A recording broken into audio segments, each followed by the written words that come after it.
everybody, and welcome to another episode of The Split, the young adult book review podcast for readers and writers. I'm Brian Cohen, the author of the Ted Saves the World series. That's Robert Scanlon, the author of the Dreamer Chronicles. Oh, man. Electricity. I think you had some kind of electric shock out of your hand. I did. It's. I think I'm developing some powers, maybe.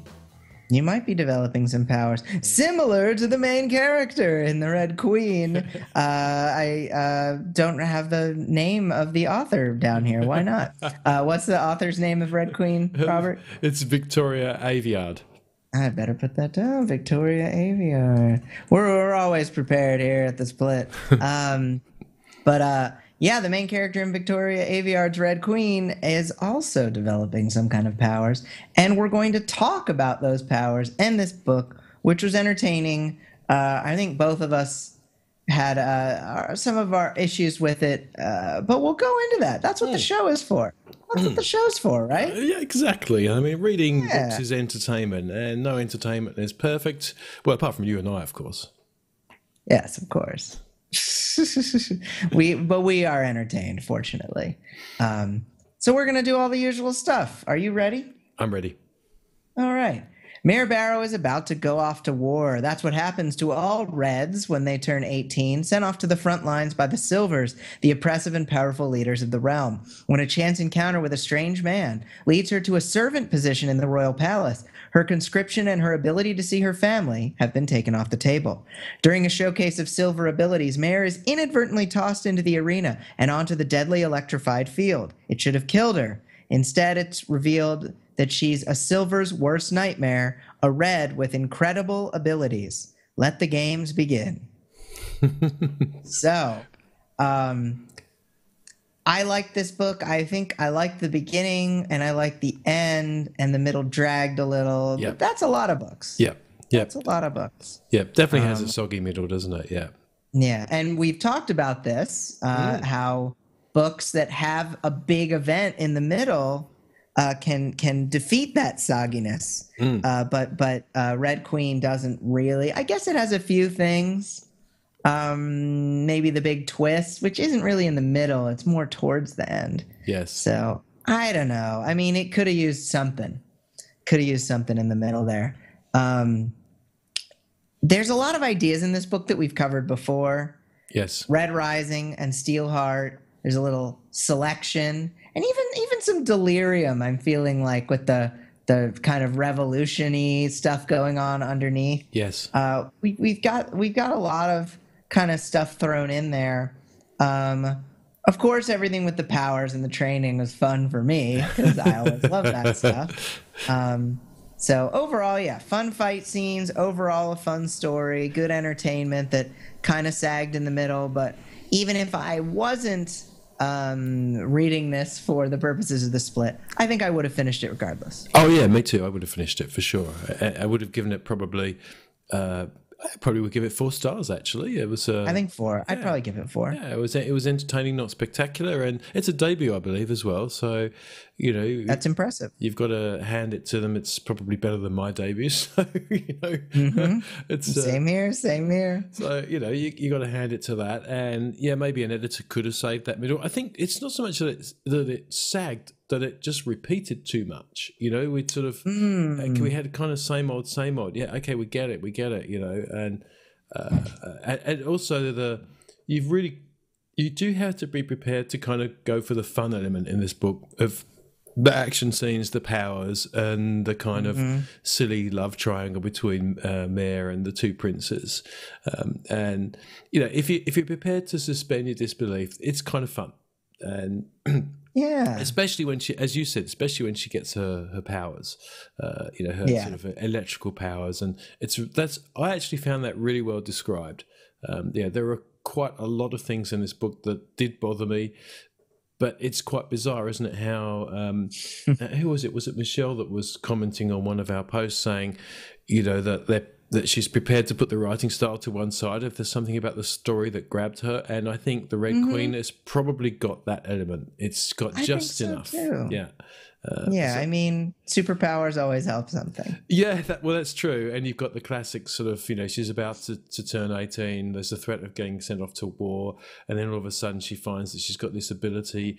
And then it's the classic underdog, gets the superpowers, rags to riches, but also has to marry the prince. So you go, whoa, which trope is this again?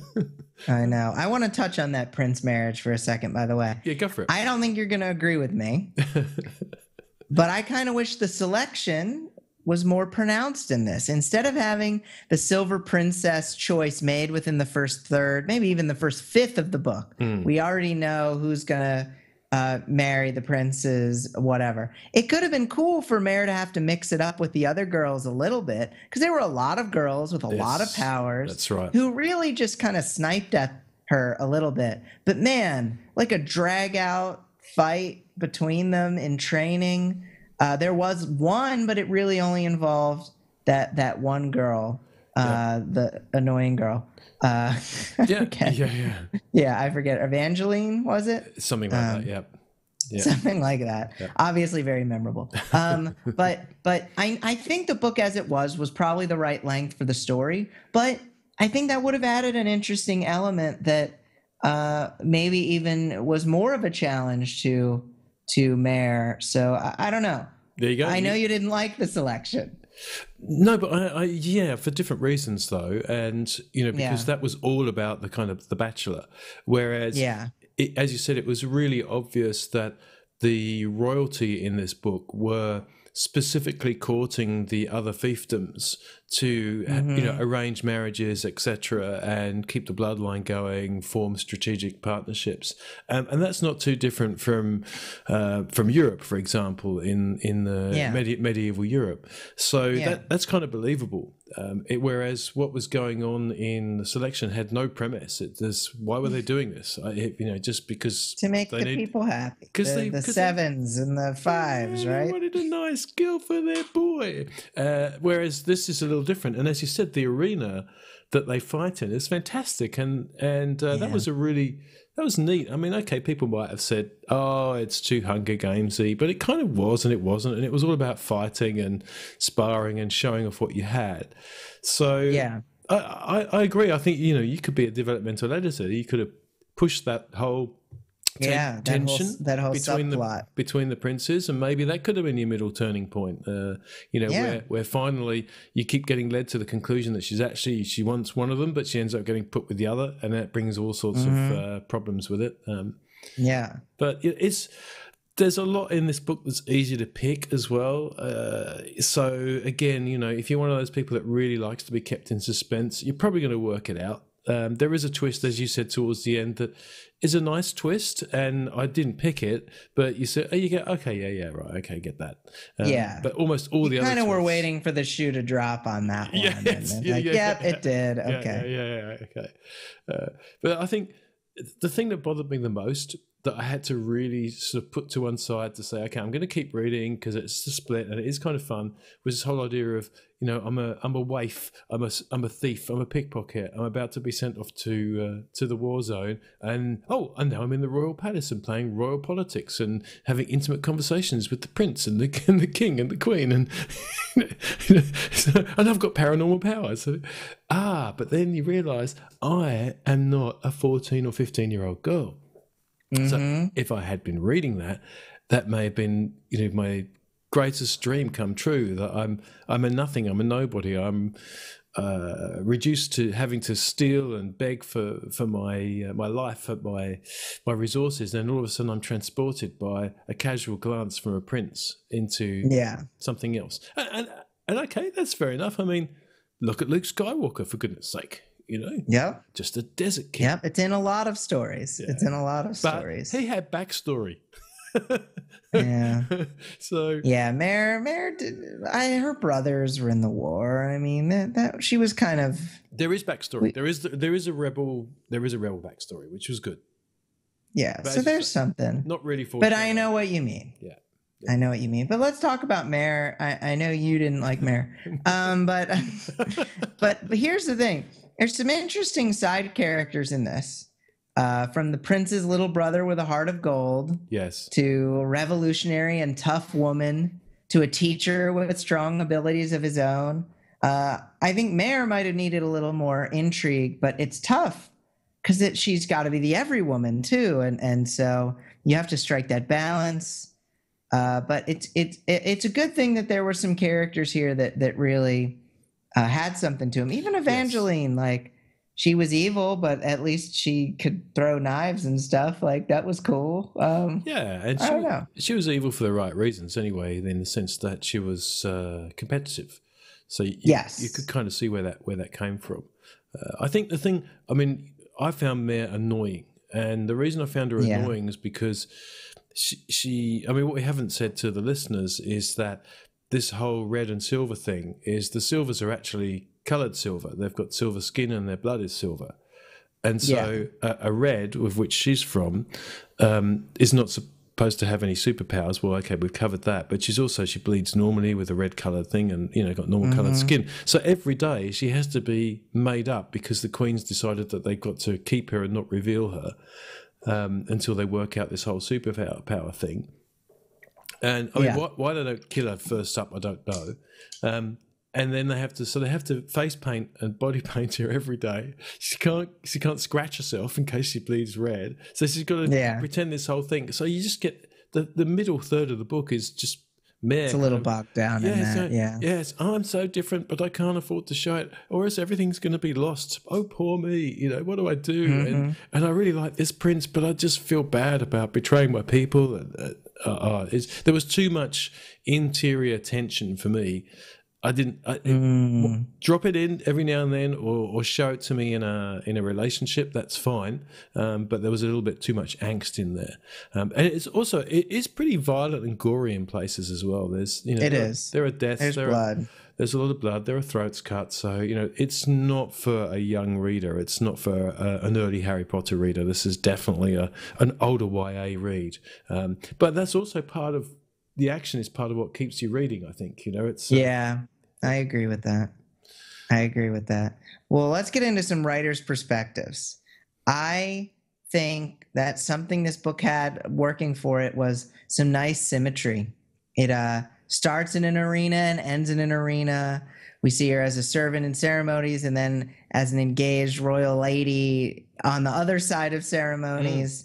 I think that gives it a nice little circular appeal, which is maybe one of the reasons why the middle didn't work, because you can't really do that as much in the middle. Yep. But I liked that as a just a general framework to fit the plot around. I thought that was a nice touch. That's a very good point. Yeah, there's a decent denouement and the whole sort of tying up the loose ends, but still leaving it open for what's coming next. I mean, this is a series, so it was well done. I thought the story was tied up, and the end climax was pretty good. Yeah, and unexpected as well. And I think it's really clever of you to pick up the symmetry. I didn't pick that up at all. That there was. You pick up stuff I don't too. That's why we're here. That's why we're two people. Well, I'll tell you what I picked up, because how writing style. Sometimes the small things really annoy me. I didn't count them, but there's constant murmuring, murmur. Mare murmurs this. Maven murmurs that. Kilorn murmurs this. Oh man, they all murmuring to each other. I mean, well, there's not a lot of enunciation in the kingdom. That's right. They all just do that one. That's right. So when someone's murmuring, you can't hear what they're saying. Now, muttering maybe occasionally, but from a writer's perspective, stick with said. It'll do, and then infer from either their body language or something. He leaned in close to her and spoke softly. Then you have the phrase that he or she is going to say. So I think it was really overdone. Once or twice is fine, but I started highlighting them all, and then I've got this bookmark that says, "Not again, please. How much murmuring can they do in this? How much murmuring can one female red superhero do?" Now the average reader is probably not going to notice it. So that's why I mentioned it from a writer's perspective. From a reader, you can read past that stuff. But you might think, and I didn't notice that. Why? Yeah. And probably in the audiobook, it wouldn't be as necessary because you're not seeing that visual cue of that word over and over. Which, by the way, I did whisper sync for this. I went back and forth. Oh, okay. So I did read a little bit in the Kindle book. Okay, all right. Not to assume. It worked. Not to assume. It synced up real well. It was great. And then there's this huge plot hole. I mean, see, I don't know. I talk about the plot hole because I looked at your notes, and I don't know if the plot hole is as big a plot hole as you're making it out to be. But we'll continue. Well, there's no reason given why it shouldn't be. That's what it is. So there's a whole. Okay. There's maybe a quarter of the book where it's really not obvious why the Queen, right, can read minds, and she does so pretty early on. So Mare has to disguise her thoughts. But then between her and someone else who should remain nameless, they're hatching a subplot to do stuff. And since the Queen has been pretty rigorous in reading her mind early on, all of a sudden she stops. There's no reason why, there's nothing given, and you only really find out maybe, a third of the book later that there's probably a pretty decent reason for why that's happened, and it makes sense at the time, but you have to suspend your disbelief and say, well, hang on a minute, why is the Queen, I don't understand, why isn't the Queen just reading her mind? I don't think it's a hole if they resolve it in the course of the book. That's all. It was resolved in the course of the book. I don't think it's a hole, but that's just one man's opinion. Now, if you're frustrated by the hole while it's happening, I mean, that could be considered mystery, but maybe there should have been, maybe if there was a hint of something, maybe if there was a mention of her reading one of the two of their minds, something. I don't know. It's tough to know what the right thing to do in that situation is because it was resolved. Oh, yes. It just wasn't resolved quickly and swiftly enough for you. No, and actually some of it strung out to the sort of final plot twists as well. So, or the at least the ending, the latter part of Act 3. So, it bothered me significantly in that I was reading that section of the book not knowing that it would be resolved, thinking, I don't understand this. This is just stupid. Why? It doesn't make any sense to me. Why wouldn't the Queen just find this out? It's way too convenient. And so I thought, well, there's got to be a reason for it, but I was only thinking that from a writer's point of view. So, Anyway. Look, well, here are I have thoughts on this too. Yeah, Mare is stupid in this book. She makes a few mistakes and she's a stupid heroine. Yeah. And which is why what makes the plot hole make sense, really? Yep. That she's stupid, that's just the justification. And that's the thing. I've had issues with this in my Ted Saves the World series. Yes. Making someone kind of stupid is an easy way to kind of move the plot along. Yes. It's you need to work on that. I need to work on that personally to make some of my characters less stupid so that their actions make more sense and they aren't just stupid actions. Yeah. And that's tough. And I think, sure, I knew that some characters were going to change sides at some point. It was just bound to happen. But I mean, I think you got to give this plot hole to a YA audience. I really think most people are willing to do it. Now, could they have figured out a way to do it without Mare being stupid? Probably, but I've done it. I'm sure a lot of authors. All right. I would consider myself slapped. It was still a 4-star fun read, and it was just one of those fun. Come on, Snobbert.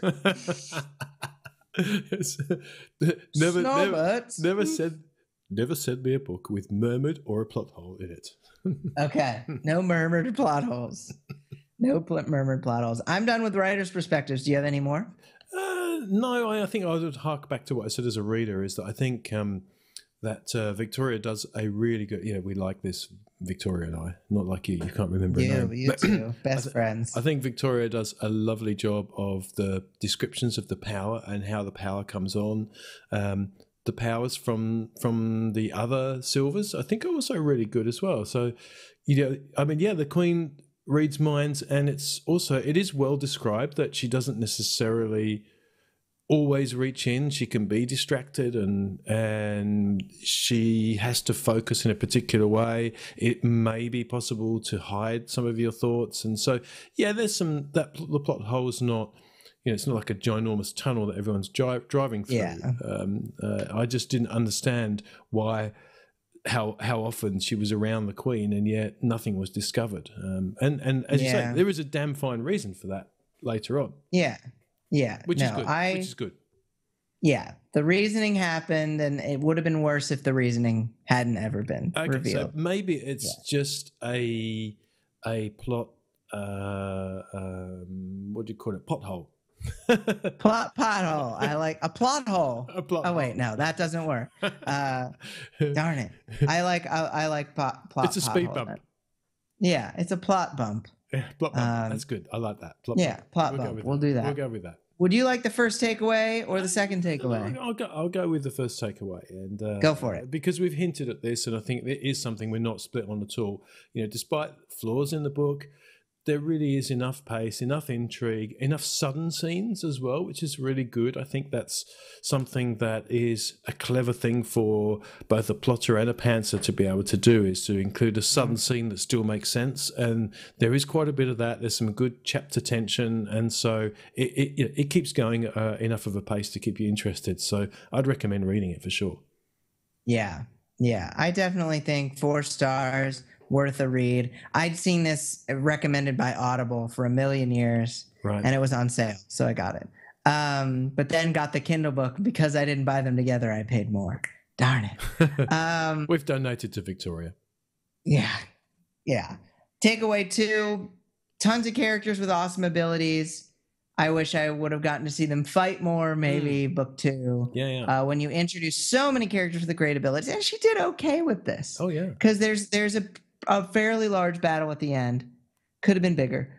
Could have had more people in there. But maybe that's book 2. Maybe we'll save that for book 2. Yes. Leave them wanting more and all of that. So that's my takeaway. Nice. Yeah, I'd have to agree with that. Yeah. And my last takeaway number 3. And again, we've hinted at this as well, really. So it's a good takeaway. A good developmental editor could probably have tightened the plot. And an example of a similar style of story, in the sense that you've got the rebels trying to infiltrate the elite, would be Red Rising. And if you look at how tight the plot is and how hard it is to figure out in Red Rising by Pierce Brown, I'd have to say whoever did his editing, even if it was himself that got the story that tight, then this one would really benefit from it. And hey, it's a debut, it's done really well. Audible's been recommending it for donkey's years, so clearly it's a loved book. Yeah. No, I think that that's a good point. Developmental editing is so important when someone can take your story to the next level. Always good to have that on board. Should I explain developmental editing, what I mean by that, for people who are just readers? 30 seconds, go. 30 seconds. Normal editing we tend to think of as changing commas and punctuation and the word here and there, getting grammar right. Developmental editing is more of a helicopter view, where you step back from the plot and you say, does this make sense? Does the premise make sense? Does what the characters do make sense? And is it together as a cohesive story? Good. You got it in. You fit it in. I want to do our prompt of the week, and then we've got a cool announcement for next week that some people on the email list might already know about. We collaborated on this prompt, I want to say. It wasn't all me. So, you grew up poor. Yeah, you did good. You grew up poor, but learned that you secretly possess a power that could change the world. You know your loved ones will think you're a freak when you reveal your abilities, but you have no choice when you need to stop a terrible crime. What happens next? Ooh, yes, good stuff. You can answer the prompt of the week on thesplitbookreviews.com. You can email us at podcast@thesplitbookreviews.com with your suggestions for what we should read next. And you can tweet us at thesplitbook, and we appreciate all of that good social contact. Robert, do you want to tell people about what our next episode is? Well, you're the wizard behind this, actually, Brian, but I'd love to make the announcement, yes. Go for it. Next week is almost 52 episodes. It will be our 51st episode. And so we thought, having completed a full year, even though we actually started recording, I think, probably in December. So that we had a few in the bag before we actually completely launched. But nonetheless, in terms of counting weeks, we're heading up for the full year. So, and we've talked about this a fair bit offline about how much there is to learn about what goes into a young adult novel, some of the pitfalls, what tends to appeal to people, why are some really, really popular, even though we think maybe the writing's bad or the plot's bad or the characters are stupid. And, you know, we've got maybe some ideas of what would be our top recommendations for the year and maybe even some of the worst ones, but you might still read them because there's something to get from it. So next week will be the full year in review for The Split. We will be talking about some of the aspects of what we loved, what we didn't love, and what goes to make up a great young adult novel. Anything to add to that, Brian? Couldn't have put it better myself, Robert. I'm really excited to do that show with you. Me too. And we are doing that show then because I'm gonna be taking a month off of The Split. Sadly, tears. But I'm gonna be following along with it, and we got some great guest hosts lined up. So this is the reason we're doing it a week early. All my fault. You can send all your hate mail to me directly. But I'm really excited to do that show with you, Robert. So great review today. Great stuff. And thank you, because this was a My Choice book, so I appreciate you letting us read that one. Thank you. It was fun. And so I'm Brian Cohen. That's Robert Scanlon. Thank you for listening to The Split. We are excited next week to do our year in review recap, and we'll have a bonus review attached to that as well. Bonus review. So thank you guys so much for listening. Thank you. And while you are out and about, just watch out for the plot bumps. Thank you guys for watching. Somewhere on this page is a subscribe button to The Split channel. We do reviews every week. We would love it if you followed us every single week. Isn't that right, Robert? That's exactly right. Follow us now. Hit the subscribe button. Do it.